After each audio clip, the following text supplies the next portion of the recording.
আসসালামু আলাইকুম। এটিএন বাংলা সংবাদে সবাইকে স্বাগত জানাচ্ছি নাবিলা রহমান। শুরুতেই বিআরবি কেবলস সংবাদ শিরোনাম। খালেদা জিয়া দেশের মানুষকে ডাল ভাত খাওয়াতে ব্যর্থ হলেও বর্তমান সরকার মাছ ভাত নিশ্চিত করেছে বললেন প্রধানমন্ত্রী।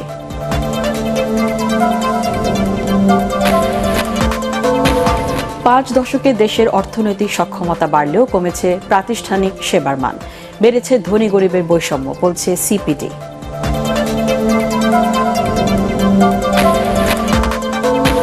আবারও বাড়ল বোতলজাত সয়াবিনের দাম, লিটারে 4 টাকা বাড়িয়ে 167 টাকা নির্ধারণ।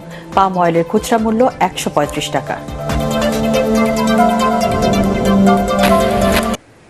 শুনছিলেন বিআরবি কেবলস সংবাদ শিরোনাম। খালেদা জিয়া দেশের মানুষকে ডাল ভাত খাওয়াতে ব্যর্থ হলেও আওয়ামী লীগ সরকার মাছ ভাতের নিশ্চয়তা দিয়েছে বলে মন্তব্য করেছেন প্রধানমন্ত্রী শেখ হাসিনা। রাজধানীতে প্রাণী সম্পদ সেবা সপ্তাহের উদ্বোধন করে তিনি বলেন, খাদ্য নিরাপত্তার পাশাপাশি পুষ্টির চাহিদা পূরণে কাজ করছে সরকার। এ সময় গবেষণা ও উন্নত প্রযুক্তির মাধ্যমে প্রাণী সম্পদের উৎপাদন বাড়ানোর তাগিদ দেন প্রধানমন্ত্রী। বিস্তারিত আপেল মাহমুদের রিপোর্টে। রাজধানীর আগারগাঁয়ে পুরাতন বাণিজ্য মেলার মাঠে আয়োজন করা হয়েছে প্রাণী সম্পদ সেবা সপ্তাহ ও প্রদর্শনী। গবাদি পশুর উৎপাদন বাড়ানোর পাশাপাশি মাছ ও দুগ্ধজাত পণ্যের বাজার সৃষ্টি করাই এর লক্ষ্য। প্রায় 400টি স্টল নিয়ে আয়োজিত প্রদর্শনীর উদ্বোধন করেন প্রধানমন্ত্রী শেখ হাসিনা। প্রাণী সম্পদের উন্নয়নে সরকারের অবদান তুলে ধরে প্রধানমন্ত্রী বলেন, নিজেদের খাদ্য নিজেদের উৎপাদন করতে হবে। মানুষের স্বাস্থ্যগত দিকটি খেয়াল রেখে গবাদি পশু পালনের পরামর্শ দেন তিনি।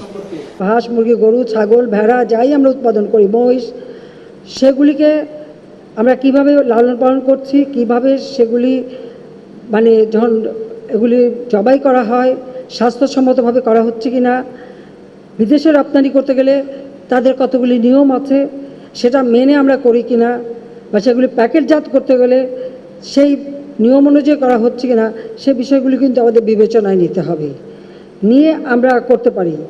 এইভাবে আমরা যদি করতে পারি তাতে দেশের মানুষের চাহিদা মিটিয়েও আমরা কিন্তু বিদেশে রপ্তানি করতে পারবো। বিএনপি সরকারের সমালোচনা করে প্রধানমন্ত্রী জানান, দেশ এখন মাছ মাংস উৎপাদনে স্বয়ংসম্পন্ন। যে আমাদের আগে যারা ক্ষমতায় ছিলেন, যেমন খালেদা জিয়া ঘোষণা দিল যে দেশের মানুষকে ডাল ভাত খাওয়াবে, সে ডাল ভাত খাওয়াতেও কিন্তু ব্যর্থ হয়েছিল। এরপর 2007 সালে আসলো তত্ত্বাবধায়ক সরকার, মেজর জেনারেল মঈনুদ্দিন আবার ঘোষণা দিলেন আলু খাওয়ার জন্য, যে মানুষ ভাত পাচ্ছে না তাতে কি আছে, আলু খাবে। তো কেউ আমাদের ডাল ভাত খাওয়াতে চাইলো, কেউ আমাদের আলু খাওয়াতে চাইলো। মাছে ভাতে বাঙালি আমরা, তা আমার মাছে ভাতে বাঙালি, মাছ ভাত পেলেই তো যথেষ্ট, সেটাই তো আমরা চাই, বলেন ঠিক কিনা। যুব সমাজকে উদ্যোক্তা হবার উৎসাহ দিয়ে প্রধানমন্ত্রী শেখ হাসিনা বলেন, পশুপালনে বেসরকারি খাতকে সব ধরনের সহায়তা করবে বর্তমান সরকার। আপেল মাহমুদ, এটিএন বাংলা, ঢাকা। দেশের গণতান্ত্রিক ধারাবাহিকতা ও স্থিতিশীলতা বিনষ্টে বিএনপি লাগাতারভাবে চক্রান্ত ও অপতৎপরতায় লিপ্ত রয়েছে বলে অভিযোগ করেছেন আওয়ামী লীগ সাধারণ সম্পাদক ওবায়দুল কাদের। তিনি বলেন, আইনের প্রতি শ্রদ্ধাশীল নয় বলেই বিএনপি নেতারা বিরোধী দল দমনের মিথ্যা অভিযোগ তুলে সন্ত্রাসীদের সুরক্ষা দেওয়ার অপচেষ্টা করছে। দলের দপ্তর সম্পাদক বিপ্লব বড়ুয়ার সই করা বিবৃতিতে বিএনপি মহাসচিব সহ দলটির নেতাদের উদ্দেশ্যে প্রণোদিত মিথ্যা, বানোয়াট ও মন গড়া বক্তব্যের নিন্দা ও প্রতিবাদ জানিয়ে ওবায়দুল কাদের এসব কথা বলেন। দ্বাদশ জাতীয় সংসদ নির্বাচনের আগে গণতন্ত্র ও নির্বাচন বানচালের নামে বিএনপি সন্ত্রাসী কর্মকাণ্ডে মেতে উঠেছিল বলেও অভিযোগ করেন তিনি।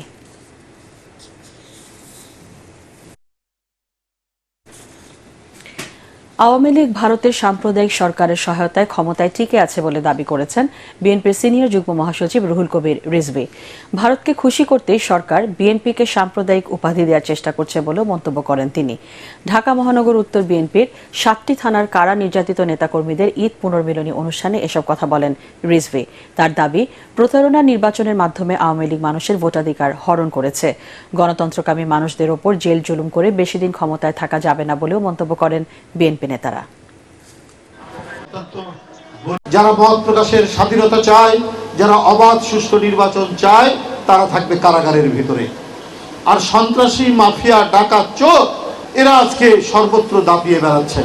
তাই যতই নিপীড়ন নির্যাতন হোক, বিএনপির মাথা বলবীর চির উন্নতম মুশফিক। এই মাথা শেখ হাসিনা প্রবল দমন পীড়নের মধ্যেও এটাকে দমিয়ে রাখতে পারে।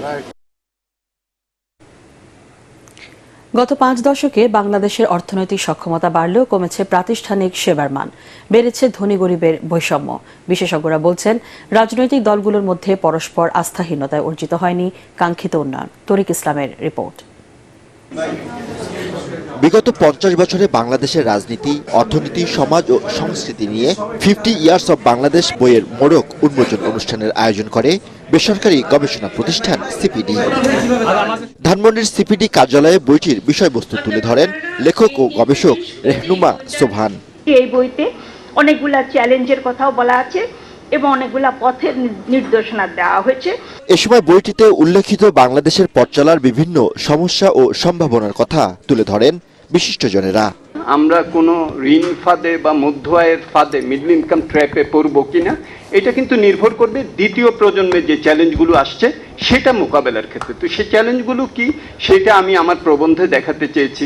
We also need a very strong competition of development vision, and hopefully this book is a first step towards that, engaging in that competition. To then use your faculty of reasoning and understanding in order to come together to try to resolve problems we face so that we can realize the full potential of this country. আলোচনায় উঠে আসে গত কয়েক দশকে চলমান রাজনৈতিক অস্থিতিশীলতা ও দুর্নীতির ভয়াবহতা। দেশের ভবিষ্যতের গণতন্ত্রের জবাবদিহিমূলক সমাজ ব্যবস্থা এসব নিয়ে এখন আমাদের আলোচনা এবং সময়ের দাবি এটাই। অনিশ্চয়তাটা পলিটিক্যাল ম্যানেজমেন্টের জন্য একটা হ্যান্ডি টুল, অর্থাৎ management by uncertainty rather than management of uncertainty. Anti reform coalition, অর্থাৎ যে রিফর্মের যে উদ্যোগগুলো নিতে যাবে তার বিপরীতে যে শক্তিশালী যারা গ্রুপ, তারা এতটাই শক্তিশালী এবং এতটাই ঐক্যবদ্ধ, সেটাকেও ভাঙার জন্য রাজনৈতিক সদিচ্ছা দরকার।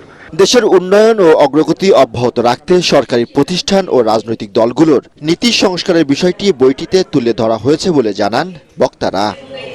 তরিক ইসলাম, এটিএন বাংলা, ঢাকা। আবারও বাড়ল বোতলজাত সয়াবিন তেলের দাম। লিটার প্রতি 4 টাকা বাড়িয়ে 167 টাকা নির্ধারণ করা হয়েছে। তবে খোলা সয়াবিন লিটার প্রতি 2 টাকা কমিয়ে 147 টাকা নির্ধারণ করেছে সরকার। এছাড়া 5 লিটারের বোতল 800 টাকা থেকে বাড়িয়ে 818 টাকা করা হয়েছে। সুপার পাম অয়েলের সর্বোচ্চ খুচরা মূল্য নির্ধারণ করা হয়েছে 135 টাকা। দুপুরে সচিবালয়ে নিজ দপ্তরে ব্রিফিংয়ে বাণিজ্য প্রতিমন্ত্রী আহসানুল ইসলাম টিটু জানান, Bangladesh vegetable oil refiners and Vanaspati manufacturers অ্যাসোসিয়েশনের সুপারিশ ও ট্যারিফ কমিশনের অনুমোদন ক্রমে এই দাম ধরা হয়েছে। কাল থেকেই তেলের নতুন দাম কার্যকর হবে। প্রতিমন্ত্রী বলেন, দাম কমানোর চেষ্টা থাকলেও না বাড়িয়ে বিকল্প ছিল না। আগামীকাল থেকে এই মূল্য ওনাদের মিলগেট থেকে ওনারা কার্যকরী করবে। অনেক হার্ড নেগোসিয়েশনের পরে কিন্তু এটার ফলাফল আসছে। তো ওনারা 10 টাকায় স্টিক ছিল এবং আমরা কিন্তু চেষ্টা করেছি এবং ওনাদের কষ্ট হয়েছে। আমি আবার একটা জিনিস বলি আপনাদের, এই যে ভোক্তাদের অধিকার রাখার জন্য আমাদের ব্যবসায়ীরা কিন্তু 10 টাকা লাভ না করে 4 টাকা 6 টাকা কম মূল্যে দিচ্ছে। এটা কিন্তু মানে ওনারা পারতেছে, ওনারা অনেকগুলা পণ্য বাজারজাত করেন বলে। দীর্ঘ প্রচেষ্টার পর ভারতের দখলে থাকা 91 বিঘা জমি উদ্ধার করেছে বর্ডার গার্ড বাংলাদেশ বিজিবি। ঠাকুরগাঁওয়ের বালিয়াডাঙ্গি উপজেলার 2টি সীমান্ত থেকে এই জমি উদ্ধার করা হয়। দুদেশের সার্ভেয়ার ও সীমান্ত রক্ষী বাহিনীর যৌথ উদ্যোগে সীমানা জটিলতা নিরসনের পর এই জমি পুনরুদ্ধার করা হলো। ঠাকুরগাঁও থেকে ফিরোজ আমিন সরকারের রিপোর্ট, জানাচ্ছেন মুশফিকুর রহমান। ঠাকুরগাঁওয়ের বালিয়াডাঙ্গি উপজেলার বেউরঝাড়ি ও জগদল সীমান্তের তীরনই ও নাগর নদী দিয়ে বিভক্ত হয়েছে ভারত ও বাংলাদেশের ভূখণ্ড। নদী ভেঙে বাংলাদেশের অভ্যন্তরে এলে ভারতের কাঁটাতার এলাকায় চর জেগে ওঠে। এতে ওই এলাকায় যেতে পারছিল না বাংলাদেশের সীমান্তরক্ষী বাহিনীর সদস্যরা।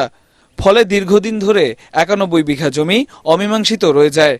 অবশেষে বিজিবির দাবির মুখে সম্প্রতি বাংলাদেশ ভারতের যৌথ জরিপে ভারতের দখলে থাকা 91 বিঘা জমির মালিকানা ফিরে পায় বাংলাদেশ।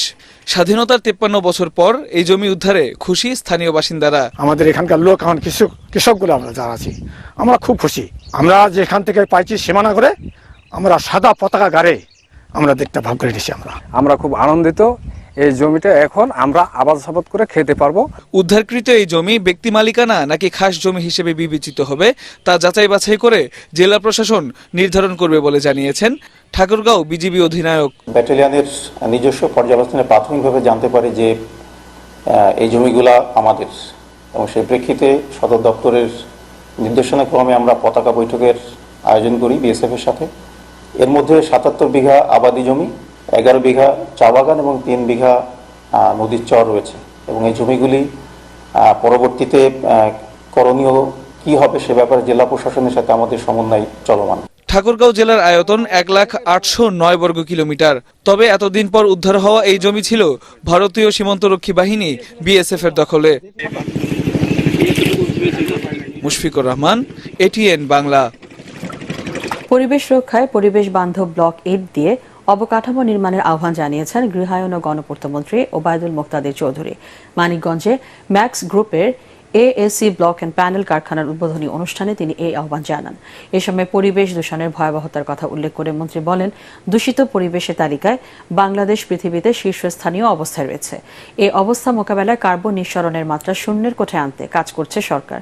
এ সময় ম্যাক্স গ্রুপের চেয়ারম্যান গোলাম মোহাম্মদ আলমগীর অন্যান্যের মধ্যে উপস্থিত ছিলেন।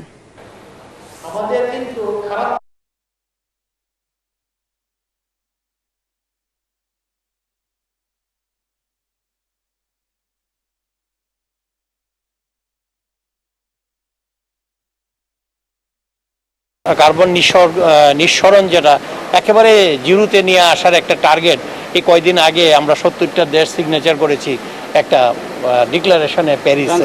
সুতরাং আমরা এটা প্যারিসে, সুতরাং আমরা এটা চাই। এটা একটি ভালো উদ্যোগ, এবং এটা ভালো উদ্যোগ বলেই আমরা এটাকে উদ্বোধন করার জন্য আসছি। আল আরাফা ইসলামী ব্যাংক অর্থ সংবাদ।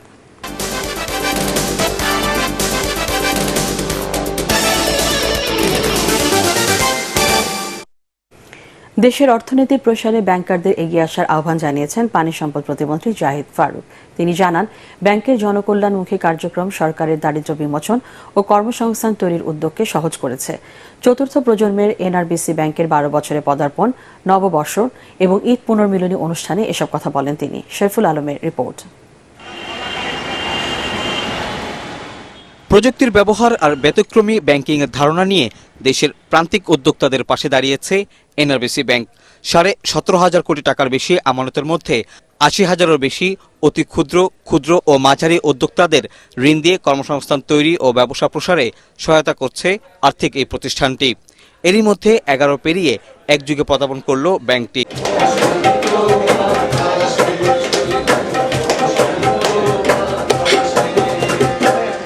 তাই ঘরোয়াভাবেই রাজধানীর মতিঝিলের প্রধান কার্যালয় সহ সারা দেশের সব শাখা উপশাখায় মত বিনিময় সহ বিভিন্ন অনুষ্ঠানের আয়োজন করা হয়। আমরা এনআরবিসি ফ্যামিলি এটার একটা বড় উদাহরণ এবং দৃষ্টান্ত। সবাই খুবই স্পন্টেনিয়াস এবং আমরা সৌহার্দ্যপূর্ণ পরিবেশে আছি, সেভাবে আমরা কাজ করি। আমাদের এনআরবিসি ব্যাংকে যারা আছে, ইনশাআল্লাহ আমি আপনাদের কথা দিতে পারি যে তারা সবাই সেই ডেডিকেশন নিয়ে কাজ করছে। আজকে আমাদের সাথে 19 লক্ষ আমানতকারী আছে দেখেই আমরা ব্যাংক হিসাবে লিকুইডিটি ক্রাইসিসের মধ্যেও আমরা আজকে সুন্দর একটা পরিবেশের মধ্যে আছি। আজকে দেশে যত রকম বিনিয়োগ হচ্ছে তার মধ্যে কিন্তু দেখেন আমাদের জনগণের টাকাটাই কিন্তু মুখ্য। আজকে কিন্তু আমরা ওইভাবে বিদেশি টাকার উপরে নির্ভরশীল বাজেট করি না। অনুষ্ঠানে পানি সম্পদ প্রতিমন্ত্রী বলেন, গ্রামের উন্নয়নে এই ব্যাংকের অবদান প্রশংসনীয়। জনকল্যাণমুখী কার্যক্রমের মাধ্যমে আর্থিক খাতের অবদানের কথাও তুলে ধরেন তিনি। আপনারা কিন্তু বাংলাদেশে অর্থনৈতিক মেরুদণ্ড হলেন আপনারা, এই ব্যাংক কর্মকর্তারা, ব্যাংকের মালিক যারা। ব্যক্তিগতভাবে আপনি বড়লোক হয়ে গেলেন, কিন্তু আপনার দেশ যদি না আগায় তাহলে কিন্তু আপনার সেই বড়লোক হয়ে কিন্তু লাভ নেই। দেশটাকে আগাতে হবে, তাহলেই দেখবেন আপনি যে বড়লোক হচ্ছেন সেটা কিন্তু সার্থকতাটা আপনারা খুঁজে পাবেন। 1600 স্থান থেকে এনআরবিসি ব্যাংকিং এর কার্যক্রম চলমান রয়েছে। আগামী দিনে এর পরিধি বাড়ানোর পরিকল্পনা করছে ব্যাংক কর্তৃপক্ষ। শরফুল আলম, এটিএন বাংলা, ঢাকা। কিশোরগঞ্জে ভৈরবে হাঁস পালন ক্রমেই জনপ্রিয় হয়ে উঠেছে। দারিদ্রতা ঘোচাতে বহু পরিবার গড়ে তুলেছেন হাঁসের খামার। অল্প খরচে বেশি লাভ হওয়ায় দেশীয় জাতের পাশাপাশি পালন করা হচ্ছে উন্নত জাতের হাঁস। ভৈরব প্রতিনিধি মোহাম্মদ তুহিন মোল্লার পাঠানো রিপোর্ট জানাচ্ছেন আশিকুর রহমান। কোনো রকম প্রশিক্ষণ ছাড়াই নিজেদের উদ্যোগে হাঁসের খামার করে কিশোরগঞ্জের ভৈরবে অন্তত ৩০টি গ্রামের ৫ শতাধিক যুবক এখন স্বাবলম্বী। অথচ এসব খামারের অধিকাংশ মালিকই এক সময় ছিলেন বেকার। প্রথমে অল্প পুঁজি নিয়ে হাঁস পালন শুরু করেন তারা, পরে খামারের আয় দিয়েই বড় করেছেন কারবার। জেলার অসংখ্য হাওর বাওর ও খাল বিলে প্রচুর শামুক থাকায় প্রাকৃতিক উৎস থেকে হাঁসের খাবার পাওয়া যায় প্রচুর, দ্রুত বাড়ে হাঁস।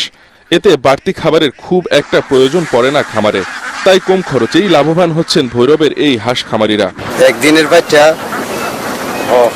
পালা আরম্ভ করে 5 মাস বয়স হলে ডিম আরম্ভ করে, এইভাবে 26 বছর ধরে পালতাছি।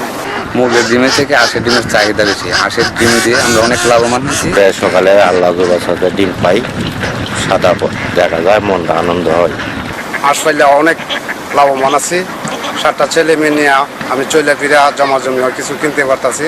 জেলা প্রাণী সম্পদ অফিসের পক্ষ থেকে সব সময় খামারিদেরকে নানা পরামর্শ ও চিকিৎসা সহায়তা দেয়া হচ্ছে বলে জানালেন এই কর্মকর্তা। প্রায় 6000-এর বেশি অধিক খামারি, সুনির্দিষ্ট খামারি, যাদেরকে আমরা উদ্বুদ্ধকরণ করেছি এবং হাঁসও বিতরণ করা হয়েছে, তাদেরকে খাবারও দেওয়া হয়েছে এবং টিকাও দেওয়া হচ্ছে এবং নিয়মিত পরিচর্যা করা হচ্ছে। তাদের হাঁসে উৎপাদিত হাঁসের ডিমের প্রকৃত মূল্য পাওয়াতে তাদের জীবনমান প্রকৃতপক্ষে উন্নত হয়েছে। সরকারি পৃষ্ঠপোষকতা ও প্রণোদনা পেলে এ অঞ্চলে হাঁসের খামার আরো বাড়বে বলে মনে করছেন সংশ্লিষ্টরা। Bureau report, ATN Bangla. কলকাতায় বাংলাদেশ উপ হাইকমিশনে যথাযোগ্য মর্যাদায় পালিত হল মুজিবনগর দিবস। জাতীয় পতাকা উত্তোলনের পাশাপাশি মুজিব চিরঞ্জীবী মঞ্চে বঙ্গবন্ধুর ভাস্কর্যে পুষ্পস্তবক অর্পণ করেন উপ হাইকমিশনার কর্মকর্তারা। এরপর কাউন্সিলর রিয়াজুল ইসলাম এবং ASM আলমাস হোসেন রাষ্ট্রপতি মোহাম্মদ শাহাবুদ্দিন ও প্রধানমন্ত্রী শেখ হাসিনার বাণী পাঠ করে শোনান। পরে বাংলাদেশ গ্যালারিতে আয়োজিত অনুষ্ঠানে তথ্যচিত্র প্রদর্শিত হয়। পার্টেক্স খেলার খবর।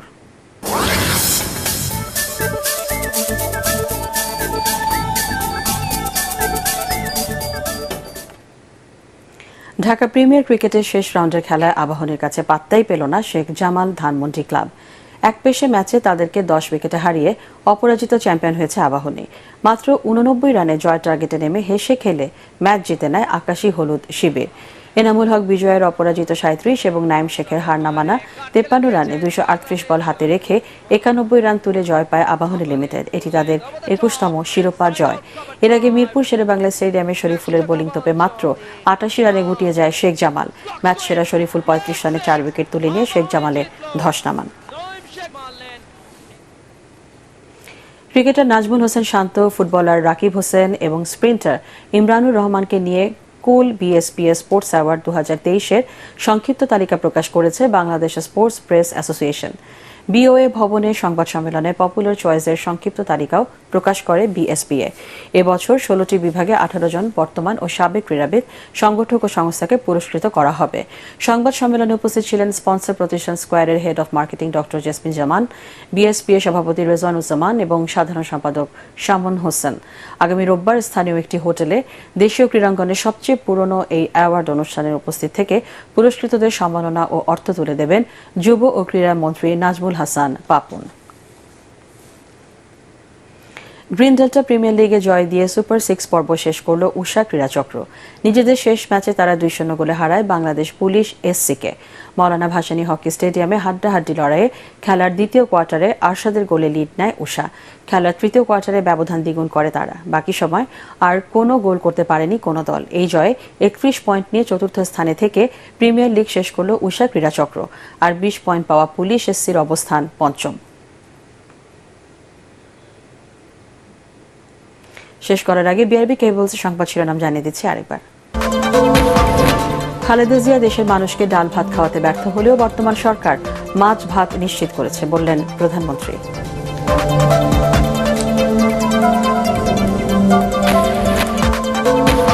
5 দশকে দেশের অর্থনৈতিক সক্ষমতা বাড়লেও কমেছে প্রাতিষ্ঠানিক সেবার মান, বেড়েছে ধনী গরিবের বৈষম্য বলছে CPD।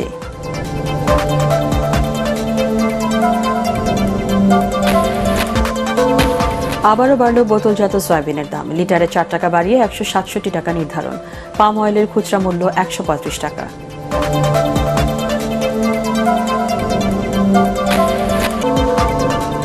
পরবর্তী সংবাদ দেখার আমন্ত্রণ জানিয়ে এখনকার মতো শেষ করছি। এটিএন বাংলা সংবাদ ইউটিউবে দেখতে ব্রাউজ করুন youtube/ATN Bangla News।